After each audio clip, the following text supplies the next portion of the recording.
آج میں بات کر رہا ہوں ایک عظیم فنکار کے بارے میں، پاکستان کی کامیڈی کا ایک روشن ستارہ، اسٹیج ڈراموں کی دنیا کا بڑا نام، لاکھوں دلوں کی دھڑکن، اپنی محنت سے مقام بنانے والا فنکار، جگدوں کا منفرد انداز رکھنے والا اداکار، ہنسی اور خوشی بانٹنے والا انسان، عوام کے دلوں پر راج کرنے والا سٹار، ہر اسٹیج کی رونق، کامیڈی کی پہچان، نوجوانوں کے لیے محنت کی مثال، سینئر فنکاروں میں ایک معتبر نام، فن اور مزاح کا حسین امتزاج، پاکستانی اسٹیج کا قابل فخر چہرہ امانت چند صاحب کی۔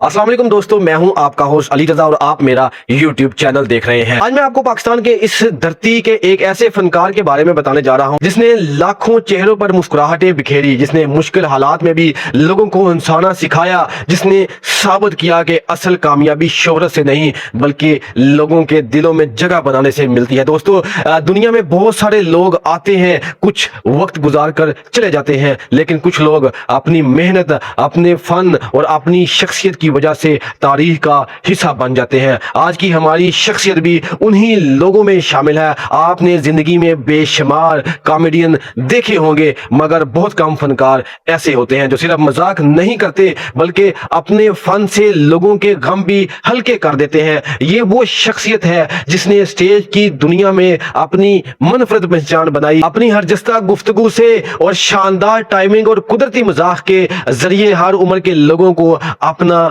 دیوانہ بنایا۔ ان کا سفر کسی شاہی محل سے شروع نہیں ہوا تھا، وہ عام لوگوں میں سے ایک تھے، لیکن ان کے خواب عام نہیں تھے، ان کے اندر کچھ بڑا کرنے کا جذبہ موجود تھا۔ 1988 میں انہوں نے اسٹیج کی دنیا میں قدم رکھا۔ ابتدا آسان نہیں تھی، مگر محنت، صبر اور مسلسل جدوجہد نے انہیں آگے بڑھنے کا راستہ دکھایا۔ ان کی ابتدائی اسٹیج ڈرامہ ہیر رانجھا ان ٹربل تھا، جس میں انہوں نے اپنے صلاحیتوں کا لوہا منوایا۔ وہ وقت گزرتا گیا اور ان کی محنت رنگ لاتی گئی، لوگ ان کے مکالموں کے منتظر رہنے لگے، ان کی بڑی انٹری پر تالیاں بجنے لگیں اور ان کی جگتے عوام کی زبان پر آنے لگیں۔ ان کی کامیڈی کا سب سے بڑا کمال یہ ہے کہ وہ عام بات کو بھی اس انداز میں پیش کرتے ہیں کہ لوگ ہنستے ہنستے لوٹ پوٹ ہو جاتے ہیں۔ ان کے چہرے کے تاثرات، آواز کا اتار چڑھاؤ اور حاضر جوابی انہیں دوسروں سے منفرد بنا دیتی ہے۔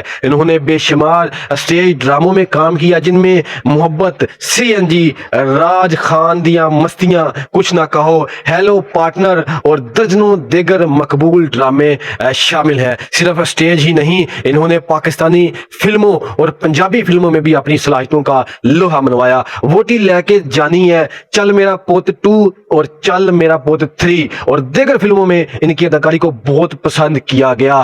ٹی وی کی دنیا میں بھی انہوں نے کامیابی کے جھنڈے گاڑے۔ معروف کامیڈی پروگرام حسب حال میں ان کی پرفارمنس نے ناظرین کے دل جیت لیے اور ان کی مقبولیت میں مزید اضافہ کیا۔ دوستو، کامیابی صرف شہرت کا نام نہیں، کامیابی یہ ہے کہ لوگ آپ کے انتظار کریں، آپ کی بات سن کر خوش ہو جائیں اور آپ کی غیر موجودگی محسوس کریں۔ امانت چند صاحب نے اپنی زندگی سے ہمیں یہ سبق دیا کہ اگر انسان اپنے کام سے محبت کرے تو راستے خود بنتے ہیں، خود بنتے چلے جاتے ہیں، انہوں نے کبھی حالات کو اپنی کمزوری نہیں بنایا بلکہ انہیں اپنی طاقت بنایا۔ یہی وجہ ہے کہ وہ آج پاکستان کے کامیڈی اسٹیج کے سب سے نمایاں ناموں میں شمار ہوتے ہیں۔ ان کے ساتھ کام کرنے والے بڑے بڑے فنکار ان کی حاضر جوابی محنت اور اسٹیج پر کمانڈ کی تعریف کرتے ہیں۔ آج بھی جب وہ اسٹیج پر آتے ہیں تو لوگوں کی توجہ کا مرکز بن جاتے ہیں۔ ان کا ہر جملہ، ہر انداز، ہر مکالمہ سامعین کو اپنی طرف متوجہ کر لیتا ہے۔ جی ہاں دوستو، میں امانت چند صاحب کی بات کر رہا ہوں۔ دوستو، اگر آپ اپنی زندگی میں کامیاب ہونا چاہتے ہیں تو امانت چند صاحب کی زندگی سے یہ سبق ضرور سیکھیں کہ خواب بڑے رکھیں، محنت مسلسل کریں اور ناکامیابیوں سے گھبرانے کی بجائے انہیں کامیابی کی سیڑھی بنائیں۔ دنیا ہمیشہ انہیں لوگوں کو یاد رکھتی ہے جو دوسروں کی زندگی میں خوشیاں بانٹتے ہیں، اور پاکستان کی سرزمین پر خوشیاں بانٹنے والے انہی عظیم فنکاروں میں ایک روشن اور درخشاں نام ہے امانت چند صاحب کا۔ دوستو، امید کرتا ہوں آپ کو آج کی ویڈیو اچھی لگی ہوگی، کمنٹ سیکشن میں اپنی رائے ضرور دیجیے گا، ویڈیو کو شیئر کریں اور لائک کر دیں تاکہ آنے والی ویڈیوز بھی آپ تک پہنچ رہے، چینل کو بھی آپ ضرور سبسکرائب کر لیں۔ اپنا بہت سارا خیال رکھیے گا، اللہ حافظ۔